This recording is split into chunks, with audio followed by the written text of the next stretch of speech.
ఓ వారం రోజుల నుంచి కుమారి ఆంటీ పేరు సోషల్ మీడియాలో ట్రెండింగ్లో కొనసాగుతోంది. కుమారి ఆంటీ ఫుడ్ స్టాల్కు సంబంధించి సోషల్ మీడియాలో బోలెడు వీడియోలు, రోజుకు ఆమె 60,000 రూపాయలకు పైగా సంపాదిస్తోందంటూ వార్తలు కూడా వచ్చాయి.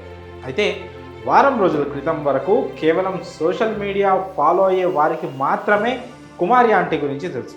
అయితే ఎప్పుడైతే పోలీసులు ఆమె ఫుడ్ స్టాల్ని సీజ్ చేసి కేసు నమోదు చేశారో అప్పటి నుంచి ఆమె రేంజే మారిపోయింది. ట్విట్టర్లో కుమారి ఆంటీ హ్యాష్ ట్యాగ్ ట్రెండింగ్లోకి వచ్చేసింది.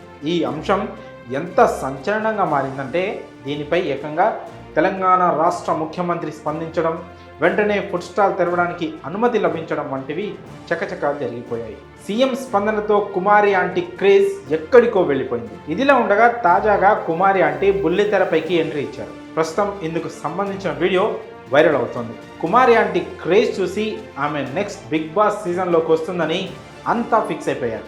అయితే ఆలోపే కుమారి ఆంటీ ఈటీవీ షోలలో కనిపిస్తోందని చాలామంది భావించారు. అయితే వారి అంచనాలు తలకిందులు చేస్తూ కుమారి ఆంటీ స్టార్ మాలోకి ఎంట్రీ ఇచ్చారు.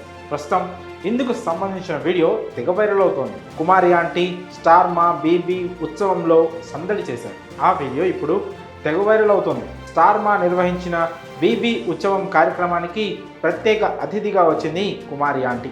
పైగా షోలో పాల్గొన్న వారందరికీ తన ఫుడ్ స్టాల్ నుంచే నాన్ వెజ్ భోజనం తీసుకొచ్చి వారికి స్వయంగా వడ్డించినట్లు వీడియోలో ఉంది. ఈ కార్యక్రమానికి యాంకర్గా ఉన్న శ్రీముఖి, మా బీబీ ఉత్సవంలో మాకు కడుపు నిండా భోజనం పెట్టిన మా కుమారి ఆంటీకి థ్యాంక్స్ అని చెప్పడం వీడియోలో చూడవచ్చు. ఇందుకు సంబంధించిన వీడియో నెట్టింట వైరల్ అవుతుండడంతో కుమారి ఆంటీ క్రేజ్ రోజు రోజుకి పెరిగిపోతుంది కదా, త్వరలోనే ఏదైనా సీరియల్ లేదా బిగ్ బాస్ షోలో కనిపించిన ఆశ్చర్యం లేదు అని కామెంట్ చేస్తున్నారు నెటిజన్లు. మరి కుమారి ఆంటీ క్రేజ్పై మీ అభిప్రాయాలను కామెంట్స్ రూపంలో తెలియజేయండి.